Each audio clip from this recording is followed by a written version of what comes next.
Hey guys, welcome back to my channel. It's been a while, and I'm actually here to speak about something we had discussed earlier, and that is applying to universities and colleges abroad as an international student.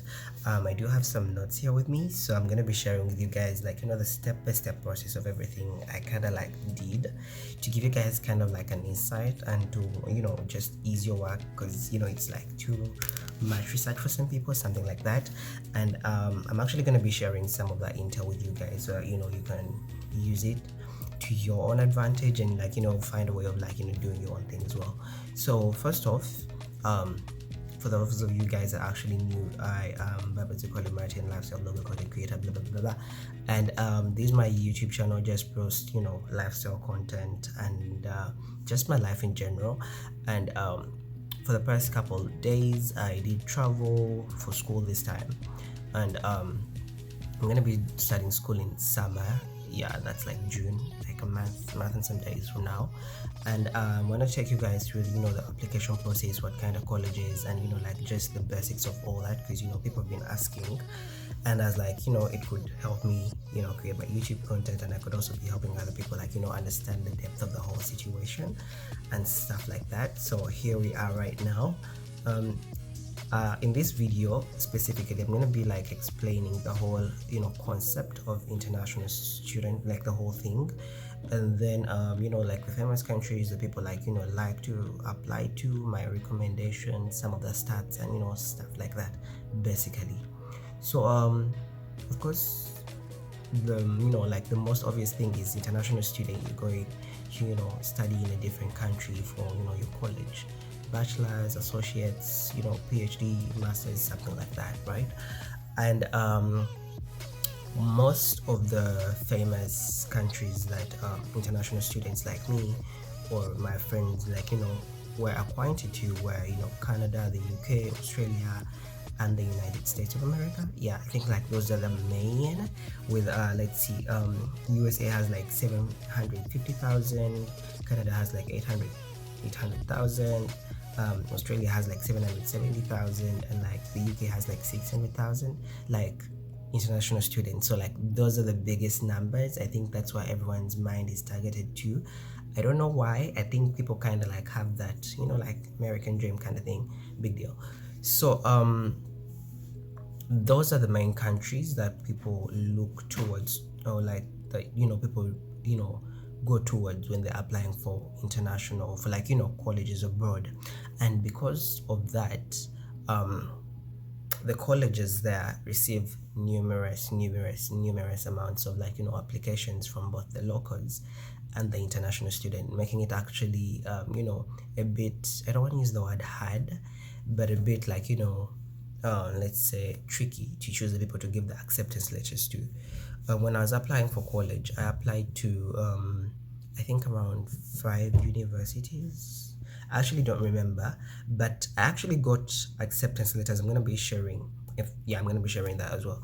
I got my acceptance letters from all the colleges except for the ones that did not give me. The reason was because of the costs. Actually, the financial aid they were giving was way less than what I had expected them to give, so we could not get a right footing, so I could not get my acceptance letters. But because many people are applying to these colleges, they are expensive, and the acceptance rate is actually really high, so you have to actually be really strategic when applying to these colleges. And I'm actually going to start a series where I'm going to be showing you guys what colleges and universities to apply to, how to go through the whole application process. The scholarship bit is also a whole other story, and then just run through the whole thing in general. So speaking about applying to universities, one of the things that actually one of the things that bother people the most is, yes, you do want to travel to the US, the UK, Australia to do school, right? But school in these places is actually very expensive. When I was checking the average cost for college in the US, it's actually 35,000 US dollars. That's pretty huge amount of money. When we go to Canada, it's slightly up. I think it's 36. Australia, it's quite lower, it's 28,000, and then for the UK it's 25,000. So That's the average, right? And when we speak about average, that may not even work for you as an international student, because with most of these colleges, when you're an international student, you kind of like pay more money than the locals or the residents of the place. But that's another whole story. So because these colleges are actually very expensive, you are prompted as a person to, like, just look for the scholarships. So looking for these scholarships is also like a whole lengthy process. So I'm going to be sharing with you guys these, like, things. I'm going to be sharing you guys application process, the writing the essays, because you do actually have to write essays if you want to get into the good universities. By good universities, I mean the is it VI something league, something like that? Yeah. So for most of the big universities, you're gonna have to write an essay about yourself, community work, and stuff like that, so that you can actually get a scholarship, or, like, just get admitted into the university. Your academics is not the major thing. I was actually very shocked by that, because I'm not so much of an education person, to be honest, and I usually just mediocre in my class, my academics. But most of, just like I said, all of the universities I applied to did give me acceptance, and, like, were willing to interview me and go further, because I did have, like, community work, I did have, like, leadership skills, I did have, like, something else I was doing with myself.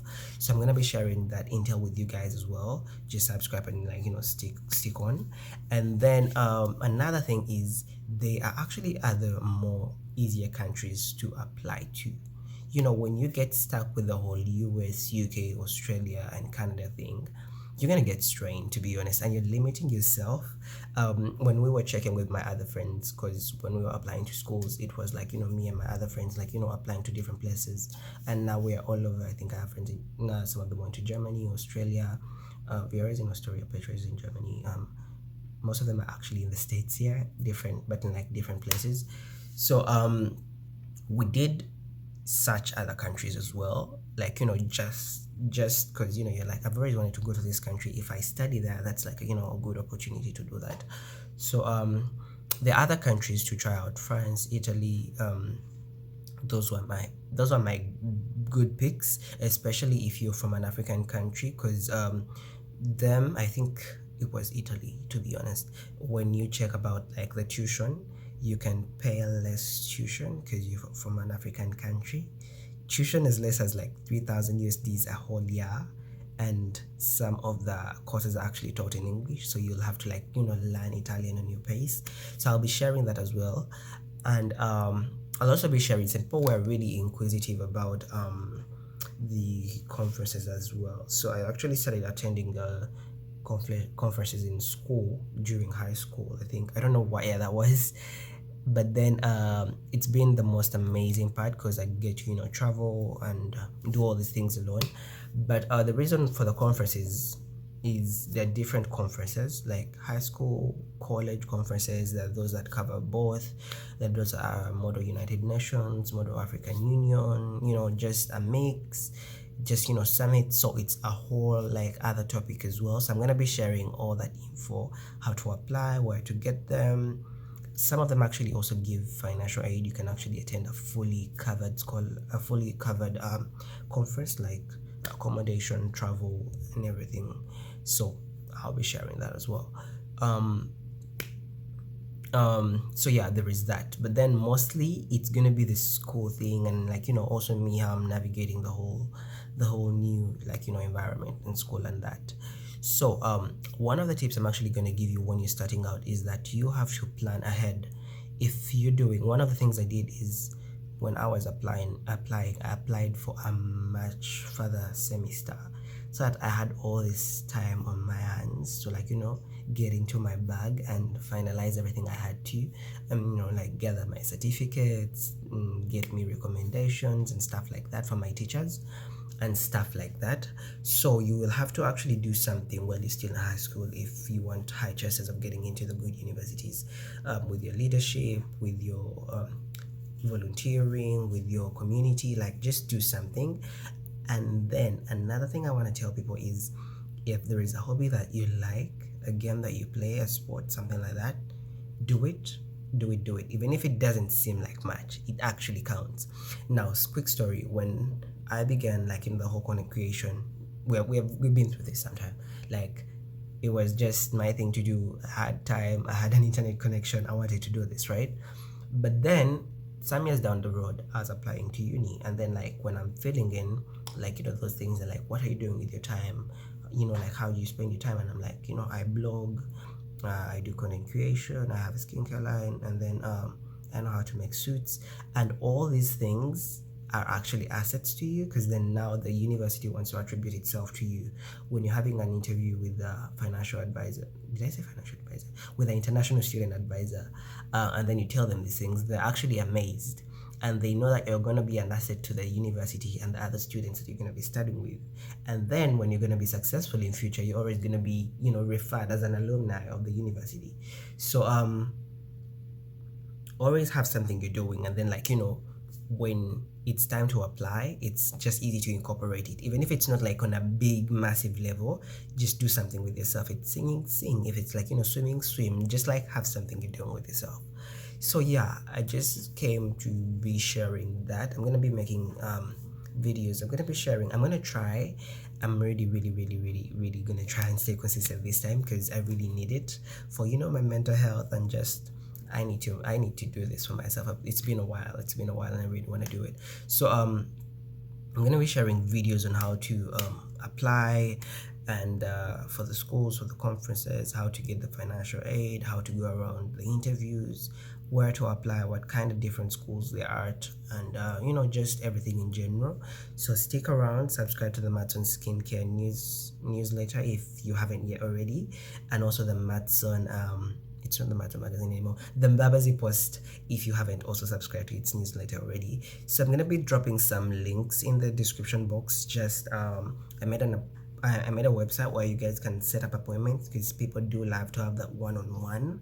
Most of the times you get in depth and ask you some questions that they feel you've not answered properly in the videos. I'm gonna be sharing that also in the description box below. You can reach out and we can discuss more on that. I think that's it for now, and thank you so much for watching this.